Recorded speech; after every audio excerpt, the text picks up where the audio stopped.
నిన్న ఈరోజు మంచి కార్యక్రమాలు మన సోదరులందరూ కూడా చాలా హుషారుగా ఏర్పాటు చేస్తున్నారు.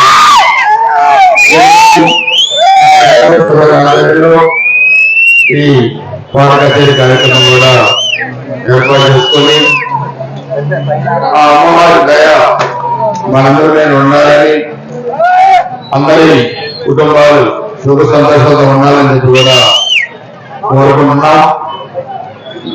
నిన్న ఈరోజు మనం చూస్తే తెలుగుదేశం పార్టీ, జనసేన పార్టీ రెండు పార్టీల ఆందోళన కూడా కార్యక్రమాలు చాలా బాగా చేశారు.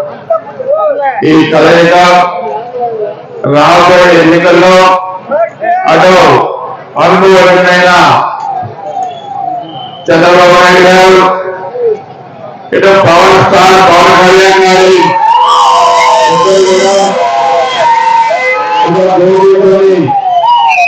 రాబోయే ఎన్నికల్లో రెండవ పోటీ ఒక సునామీ సృష్టించబోతున్నాయి. నిన్న 150 సీట్లు ఉన్నాయని అహంకారంతో వెర్రలిగిన వైసీపీ పార్టీ నేడు అభ్యర్థులను ఎదుర్కొనే పరిస్థితిలో లేదు.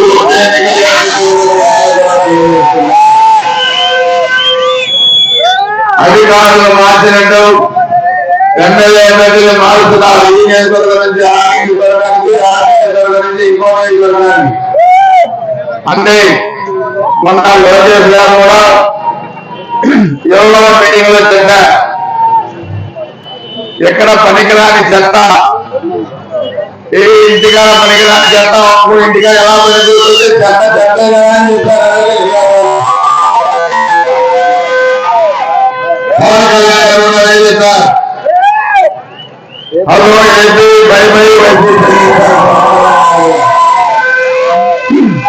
అందరూ ఈ ఫ్యాక్షనిస్ట్ ఈ ఆంధ్రప్రదేశ్ రాష్ట్రాన్ని సర్వనాశనం చేసే, యువతకు ఉద్యోగాలు లేకుండా అభివృద్ధి లేకుండా చేసిన ఈ జగన్మోహన్ రెడ్డిని ఇంటికి ఆంధ్రప్రదేశ్ ప్రజలు సిద్ధంగా ఉన్నారు. చెప్పారు ఆడుదాం అన్న 4 సంవత్సరాలు మీరు ప్రజలతో కరెంట్ పేరు పెట్టారు. ఆంధ్రప్రదేశ్ ప్రజానికం 3 నెలల్లో మీతోనే ఆడుకోవడానికి సిద్ధంగా ఉన్నారు. వైసీపీ పార్టీతోనే మీరు ఇంటికి పోవడానికి సిద్ధంగా ఉన్నారు. నిన్న ముఖ్యమంత్రి ఫోటోలు కొన్ని వచ్చినాయి. నల్లబాడు బ్యాట్ పట్టుకున్న ఫోటో, బాల్ పట్టుకున్న ఫోటో ఇవి వచ్చాయి. కానీ ఎక్కడన్నా 4 కానీ 6 కానీ కొట్టే ఫోటోలు మీరు చూసారా అని అడుగుతున్నా.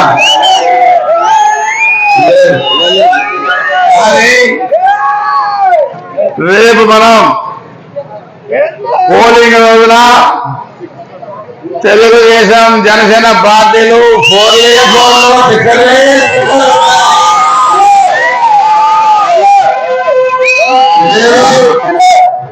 వైసీపీ పార్టీ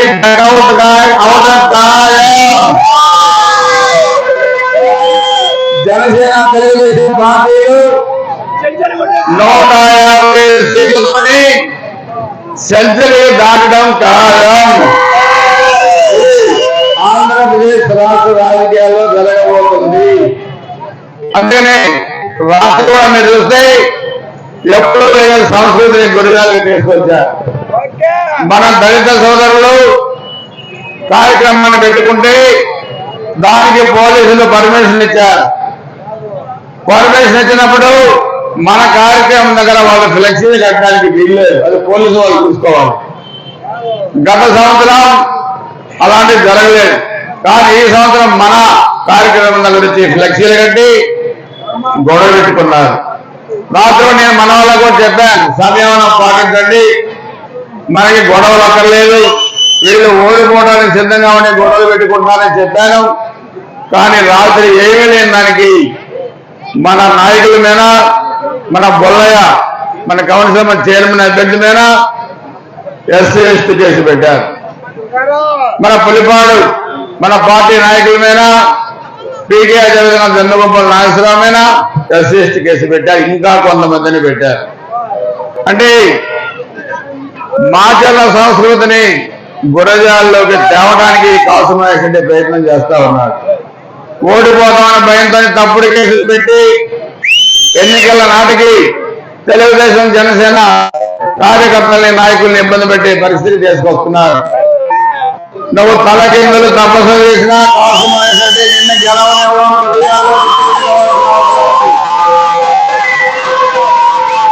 నెల 15 రోజుల్లో ఎన్నికల నోటిఫికేషన్ రాబోతా ఉంది. పోలీసులు అధికారులు కూడా గుర్తుపెట్టుకోండి,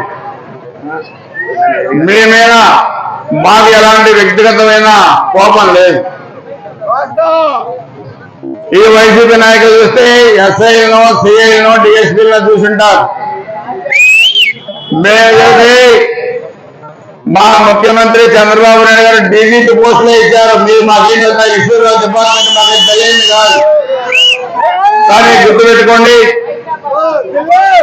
మీ ఒత్తిళ్లు మేము అర్థం చేసుకుంటాం.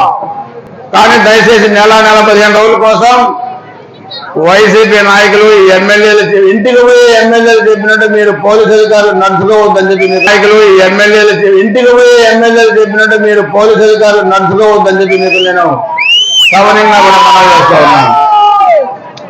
ఈరోజు ప్రజాస్వామ్యాన్ని రక్షించాలి. ప్రజాస్వామ్యాన్ని రక్షించే దాంట్లో పోలీస్ డిపార్ట్మెంట్ ముందుండాలి.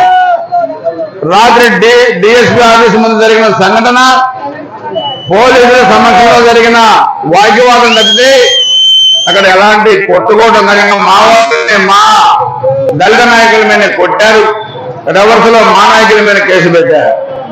అందుకని ఇంటికి పోయే వైసీపీ ప్రభుత్వం, ఇంటికి పోయే వైసీపీ ఎమ్మెల్యేలు, ఇంటికి పోయే వైసీపీ నాయకులు పెట్టిన తప్పుడు కేసులని మీరు రిజిస్టర్ చేయొద్దు. సక్రమంగా లా అండ్ ఆర్డర్ మెయింటైన్ చేయమని చెప్పుకో నేను పోలీసు అధికారిని కూడా కోరుతూ, ఎప్పుడు కూడా మీరు కూడా ఇంకా 3 నెలలు జనవరి, ఫిబ్రవరి మనకి చాలా కీలకం ఎన్నికల్లో. ఫిబ్రవరి 10-20 తారీఖుల మధ్య నోటిఫికేషన్ వచ్చిన తర్వాత ఇక మార్చిలో నామినేషన్లు, మార్చి ఆఖరికో ఎప్పుడో ఏప్రిల్ ఫస్ట్ వీక్ లో పోలింగ్ ఉంటుంది. ఈ 2-3 నెలలు మనం కష్టపడితే వచ్చేది తెలుగుదేశం జనసేన ఉమ్మడి ప్రభుత్వం వస్తుంది.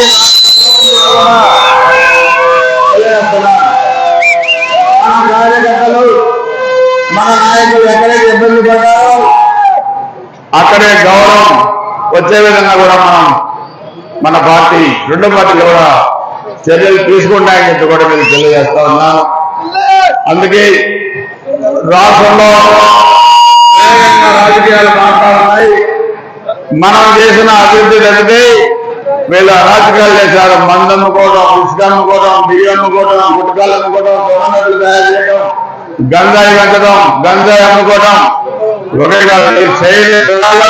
ఏమీ లేవు. అన్నిటి మీద అక్రమ ఎంక్వైరీ చేస్తాం. భూములు కూడా ఆక్రమించుకున్నారు. కాబట్టి అధికారం మీకు శాసనం కాదు.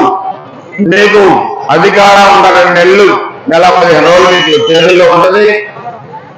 అధికారం పోయిన తర్వాత అయ్యవారి లీల ఎలా ఉన్నాయో తెలియజేసుకుంటూ ఒక మంచి కార్యక్రమాన్ని ఏర్పాటు చేసుకున్న మన యాదవ్ మన పార్టీ నాయకులకి, తెలుగుదేశం జనసేన పార్టీ నాయకులకి అందరికీ కూడా పేరు పైన ఉదయపూర్వక నమస్కారాలు తెలియజేసుకుంటూ మరొకసారి ఆశీస్సులు మన అందరికీ ఉండాలి, మన కుటుంబాలకు ఉండాలని కూడా కోరుకుంటూ అనంతరం సెలవు తీసుకున్నా. జై హింద్, జై తెలుగుదేశం, జై జనసేన.